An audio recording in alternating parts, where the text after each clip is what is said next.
Welcome back after a short break, man.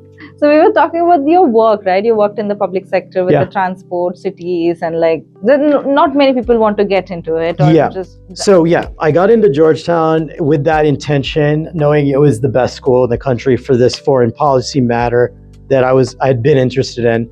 I've always been a social studies guy, like history, sociology, and foreign policy made a lot of sense.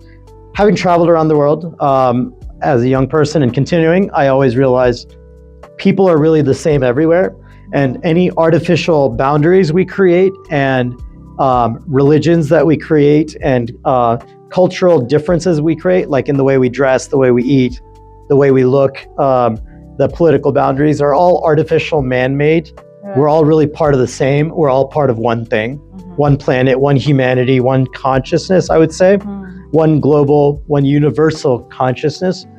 We're all really, you could say brothers, sisters, relatives, one big family. Yeah. And international relations is about, at its best, trying to make sure everyone gets along. That there are systems in place to maintain peace and prosperity for everyone, and to promote trade and cultural exchange and other things. Right. And for all of us to just have a good time, right? And that's why I'm in India right now, is to promote a lot of these ideals with my contacts here in India. And I hope anyone listening to this realizes the benefit of not separating ourselves into different groups and creating enemies out of each other. Right. Something I'd like to bring up, this is kind of a tangent, but I went to Pakistan in 2012 to visit some friends over there. Okay. And I had an amazing time and saw a truly beautiful country. It's indescribable beauty everywhere I went. Now, do bad things happen there? Yes. I've been studying Pakistan, reading about it all my life, but I finally made some really close friends in college who are from Pakistan. One of whom was my roommate for several years. His name's Taimur Butt in Karachi. And Usman, my friend in Lahore, Usman Hamid and Taimur Butt in Karachi, they had been encouraging me to visit. And we were at a wedding in Sri Lanka of another friend of ours in Colombo. We were sitting by the pool at the hotel and they're like, dude, you got to come to Pakistan. And I was like, dude, I'm scared. What's going to happen? And they're like, nothing's going to happen to you. Don't worry. And I was like, but I've seen all these stories. There's terrorism everywhere and bomb blasts in Karachi and Lahore. And my friend Taimur was like, dude, there's 20 million people in the city. Something's going to happen somewhere. You will be fine. Oh, and they guaranteed my safety. And then I booked my tickets. As a US citizen, it was a little bit easier to get into Pakistan than if I was an Indian citizen. Right. My friend Taimur helped me get a business visa. I went over, had a great time. People are the same everywhere. It's the governments that are the problem, right? It's not the country. And we have to remember that. The people of different countries are not the problem. It's their leadership. So Right. I don't like someone saying we don't like America, this and that, because of America's leadership, because they don't represent all of us, right? The United States government isn't a representative of the American people at all, in my opinion. You could say the same about the Indian government. Whatever you might think of the Indian government, it's not a monolithic country where 1.4 billion people all think the same thing. Right. And I actually think India, Pakistan, most people would get along with each other if they knew each other better. Right. If we had more free interchange, if we had more people visiting each other, like the way I visited my friends, and I'm going to see them again soon in Dubai, those same friends I mentioned. They're coming to Dubai to see me as well. So general interest in government, foreign policy, probably for obvious reasons. The travel, the exposure, people are the same everywhere. We should all get along. Correct. And yet we like to dominate each other, fight wars, steal from each other, all kinds of nasty things that people do. But that happens within families as well, right? Sure. So if your family is having trouble getting along, imagine 9 billion people trying to get along, right? And my idealistic view of foreign policy was, we're going to learn how to try to make that work, right? And those of us who went to Georgetown School of Foreign Service are going to be at the forefront of it, right? That was the thinking. And that's still my thinking. I still believe Georgetown is exactly that. And my friends and I who went there are doing exactly that. That's in the best case scenario. But then I went in the opposite direction, which will tie in all at once. New York City local government. So I went from thinking globally and studying India's nuclear weapons program and Pakistan's nuclear weapons program. My thesis was on nuclear weapons in South Asia. It was a 30-page research paper on the development of the nuclear weapons here, and it started really since independence. It's been discussed if India should be part of the nuclear race and if Pakistan should be part of the nuclear race, etc. Okay, then I went to New York City government and got into fleet management for the New York City Parks Department. Okay. That was in 2001. That was the month before 9/11 happened. And I was there in New York City as a government of New York employee. It was a very personal attack on me. And I mentioned Saudi Arabia and my childhood there. I lived in the mountain region of Saudi Arabia, where there was a US air base that I mentioned. And as it turns out, 5 of the 9/11 hijackers were from that little area that I lived in. So there were 19 hijackers on 9/11 that attacked New York City and Washington, D.C., my 2 places. 15 out of the 19 were Saudis. Of those, 5 Saudis were from that little mountain region I was in the town called Abha, and the air base was called it was in Khamis Mushat, where the American school, where the air base was. And I have a theory that I'm almost certain is true, is that air base used to piss off the locals, especially because the airplanes and the jets that were taking off to bomb Iraq, they were going to bomb other Muslims. And Saudi Arabia had invited in the US military. There were over 500,000, over 500,000 US troops in Saudi Arabia at the time for Desert Storm. And since that time, I think Osama bin Laden started recruiting people from the Saudi region and other places for 9/11 through the 90s, I think, when they started planning for 9/11. That all came to a head on 9/11 after I just moved there to New York City. And my sister was right under that building, that first tower that the jet hit. And you've seen the imagery. I'm sure a lot of you have seen the imagery. Yeah. It's quite gruesome.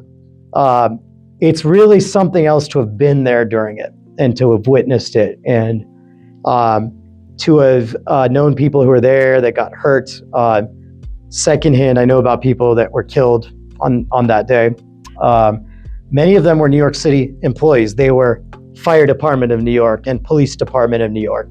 My colleagues, really, who died that day or were injured that day.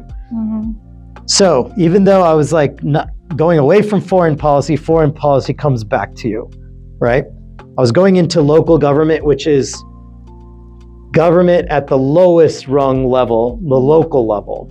But these global events came, and New York City is a global city. Right. It is the global city. It's where the UN is. It is the United Nations headquarters. New York City has always been of the world. 40% of people living in New York City were born in another country. Right. 40%. I had mentioned London earlier. Those are probably the only 2 cities that I can think of that are like that. It's truly global. There's a community in New York City for everyone from every part of the world, every country of the world. Right. Huge Indian community, as you would expect. Yeah. Huge community of every other type. Middle East, African, Latin American, etc. So New York City, for 16 years, I focused on fleet management and specifically creating safer and more sustainable transportation through vehicles and equipment and roadways. And I continued that work in Madison at a higher level, where I was the department head for this kind of work. I was the fleet superintendent for the city of Madison in Wisconsin for 8 years after that, where I took what this giant mega city was doing and brought it to a much smaller place, and the same concepts, the same playbook, which I used for 8 years. And it was time to leave and time to do something bigger, which brought me to today and where we are now. Awesome. That reminds me to ask you the next question. Yeah. That did you ever feel tempted to do something more, which is like very flashy things, or were you always comfortable being behind the scenes? Okay. So I think you're saying I haven't done very much, right? No, you have done. Or I haven't done anything flashy.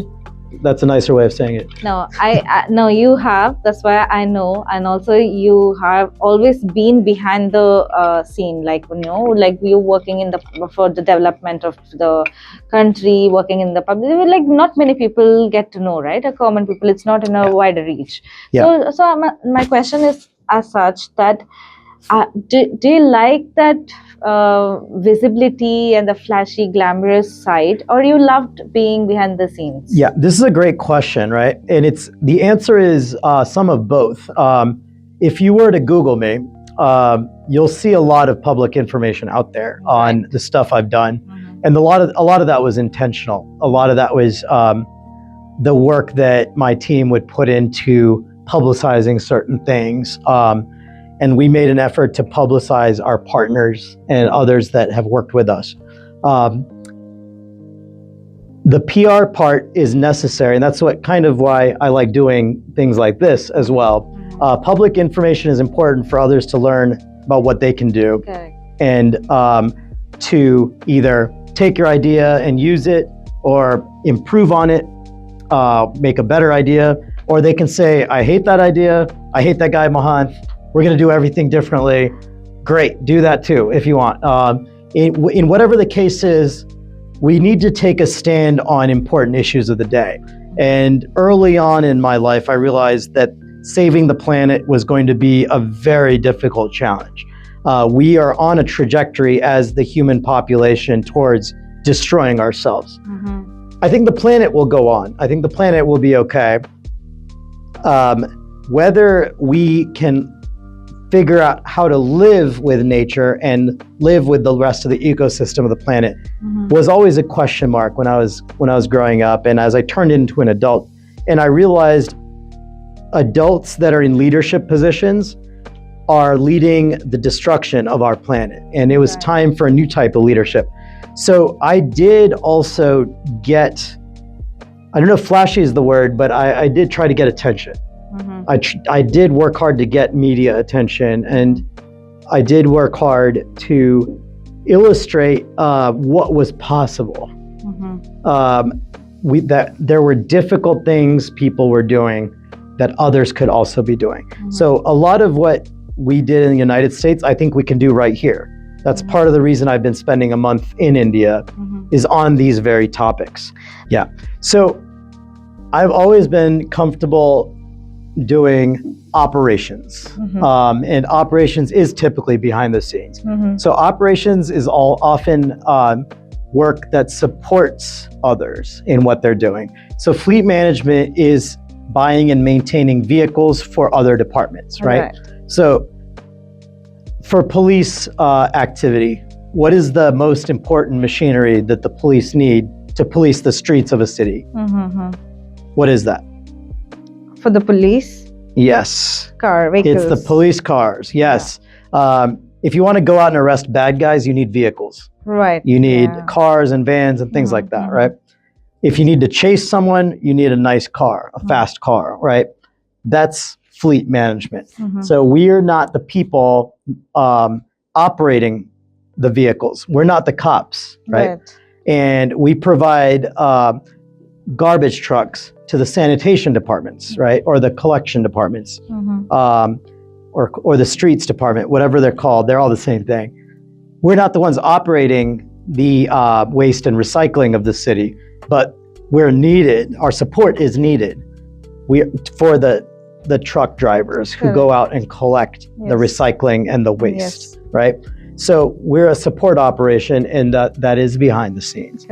But within that, I would say that we've tried to be as flashy as possible and put out good public information, especially so that the community understands what we're doing, and also so that others from other communities can copy what we're doing or Right. learn from it. Mm-hmm. So I would say my career hasn't been flashy in the sense that you're not going to see me as an influencer in an ad with a Lamborghini driving around being like, I'm so cool, right? Mm-hmm. And throwing dollar bills in the air.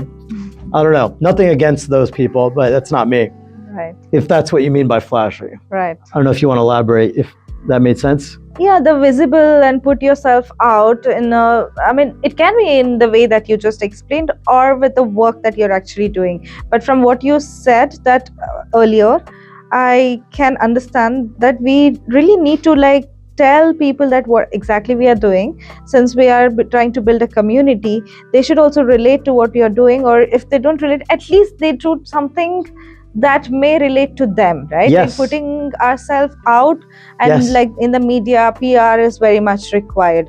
So I agree to your point, like when you said earlier, like mix of both is needed. Like you work behind the scene, but you want to let people also know, like, you know, be visible to the public about what your work is. Absolutely. You know, one example of that is a lot of my work has been around electric vehicles. Mm-hmm. And some of the projects I'm looking into in India involve electric vehicles as well, and accelerating our adoption of electric vehicles in India. And Actually, yes, the other day when I attended your talk in Janagar, so I had this thought, like I was like, should I ask it openly or just ask you in a very personal? This can go off record, but let it still roll. I don't really think that EVs are good for the environment. So Okay. what is your opinion? so I would ask you why. Because the manufacturing of it, the batteries, requires a lot of mining, and there are a lot of kids who are being forced to do it, is what I heard. I mean I have not done much research on it. Because earlier I was like, I think I should buy an EV, but then I understood the manufacturing of it is costing them more damage to the planet than the operation part. So I was like, I stepped back from EV, but I want to hear from an expert like you who is. Yeah, thank you for that question. It's a really good question, and something we talk about a lot, and something I've studied quite a lot. So any type of fuel source, including lithium ion batteries and other types of batteries that are used for electrification, not just of vehicles, but of our society, right? The lights in this room and the video cameras that are recording us right now, the cell phones in our pockets, right? Yeah. They all use some products, which might be rare earth materials, like lithium, but that's not the only one. There's nickel and cobalt. Copper, and other things that go into EVs and many other products that we use. Like I think this I read was the cobalt mining was affecting a lot of kids and the planet as well, right? I think mining writ large, there's a lot of ethical problems with it. So all these different fuel types, whether it's natural gas, gasoline, diesel, jet fuel, kerosene, whatever the case is, they all have upstream and downstream effects. What does that mean? Upstream means what needed to happen before this electric vehicle started running. What needed to happen before this gasoline vehicle started running? What happened before this diesel vehicle started running, right? For you to get fossil fuels, it takes oftentimes years of prospecting and drilling deep into the planet to find these resources. Oftentimes you're drilling all the way at the bottom of the sea and causing all kinds of environmental wreckage from that process. Likewise, if I'm trying to get natural gas from the desert, there's some very destructive processes that we need to take to get to them. And we also know something else, which is fossil fuels are not going to last very long. Fossil fuels are all going to run out. So electric vehicles are not perfect at all by any means. In fact, I don't even think it's the best form of transportation. If you can walk or bike, that's way better, because there is no upstream or downstream effect except for what it took to make your shoes, your sandals, or your bicycle. Minimal upstream effects. The upstream effects, which is what you're talking about, the mining cycles and the types of labor practices that are used, unfortunately, are not specific to any of those particular mining practices, right? So if child labor is a problem with EVs, yes, it is. I believe that can be fixed. It's easy to fix. It's easy to find out if that's happening. It applies to all kinds of things, including diamond mining. It includes the way we prospect for fuel and drill for fuel has horrible labor practices involved in it as well. It's not to excuse the unethical means that we use to get to EVs. I just believe when you count all of the upstream and then downstream effects, which are the emissions after you start running the vehicles, overall EVs are much better than the fossil fuel alternatives. Now, that is my opinion. There is debate around this. I think the science and the data is pretty clear on this. I think it's better if you have a Bangalore full of millions of cars that they're EV, it would be better, especially for Bangalore, the local air quality. There's no question that it would be better. Is it perfect? No. What's a more perfect solution? What if almost everyone in Bangalore, when the weather was nice, was walking or was biking? And the weather is nice here a lot of the time. Right. This is why people like Bangalore. No one likes it for the traffic. No one likes it for the very poor footpath infrastructure, which is a joke. It's a real joke. If I lived in Bangalore, and I couldn't live in Bangalore, by the way, because of what we just talked about. Yeah. Why would you? I mean, why are people living here with these terrible circumstances? Typically, I think people don't know better. People don't know this is easy to fix. People don't have the will to do it, or people just think this is the way things are. And I'll live in my house, which is very nice, and not worry about what's going on outside my house. Yeah. That's my opinion. I'm an outsider. I'm coming in from the United States, which has a lot of problems too. Sidewalks are not the problem where I live. We have many problems in American society. Sidewalks were solved 100 years ago. We don't even think about it. It's so easy to fix. Right. It's not a complicated rocket engine we're trying to build here, right? To get to Mars. It's a freaking sidewalk. Why can't a city like Bangalore build a system that has those? Yeah, I think we should really think about this. Maybe like all of us who are watching this, we can all come together to, fix the sidewalks for us to walk. Yes.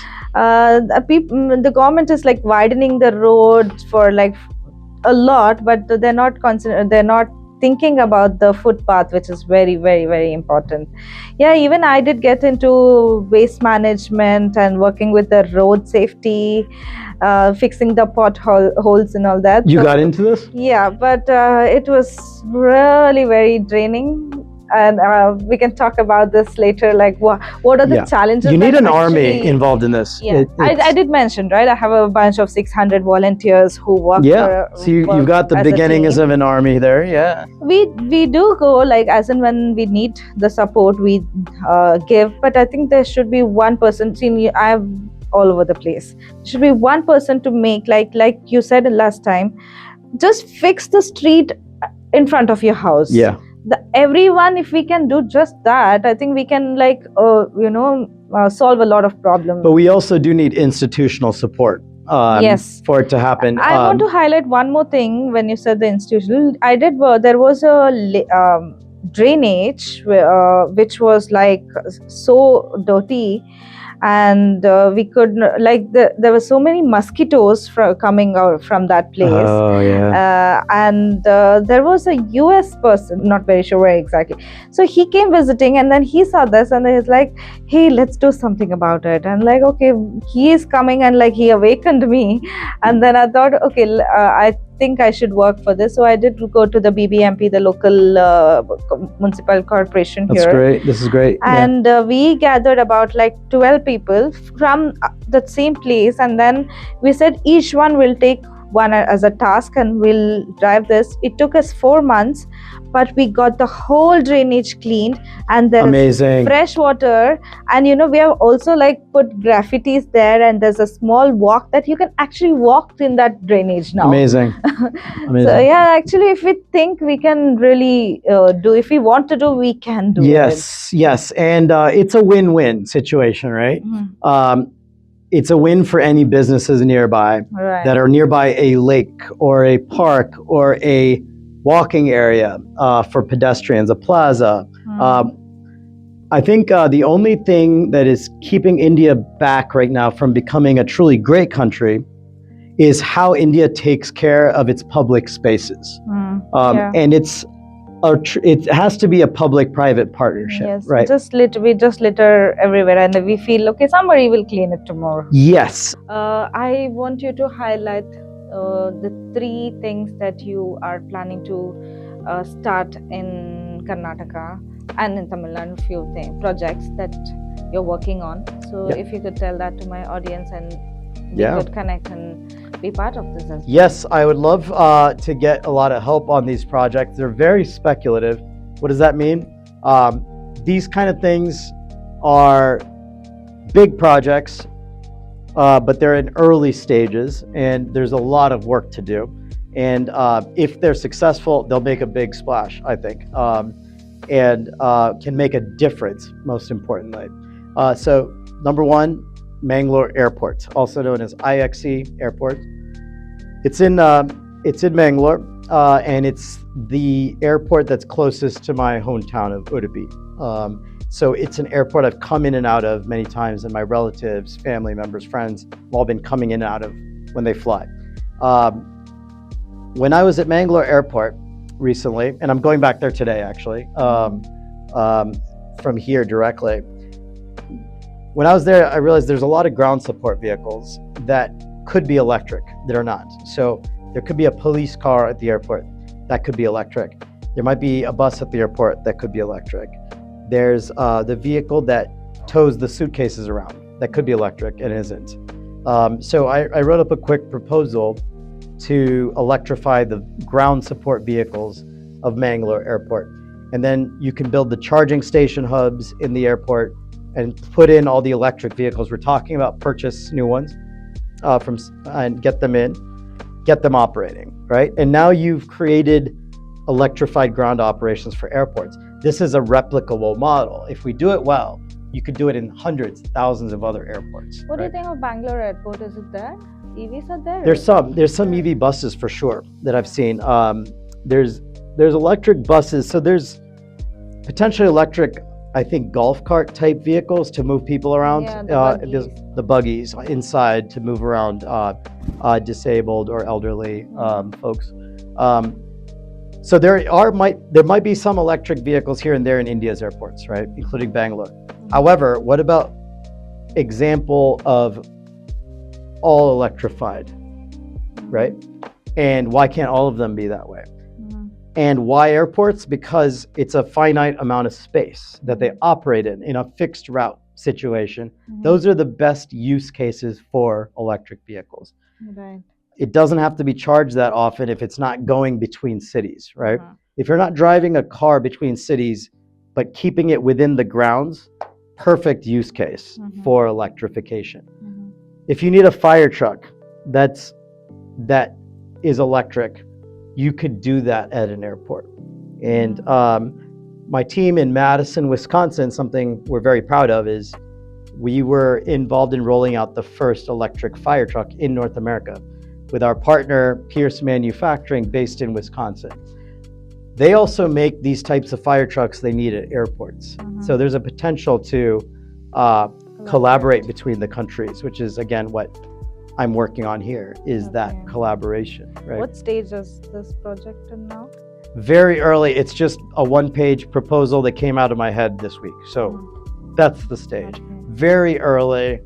We definitely are going to need help with that at some point, if that moves forward. Second project is I visited Pune, as I mentioned, to visit Newton Bus Manufacturing. It's an electric bus manufacturer in the startup phase.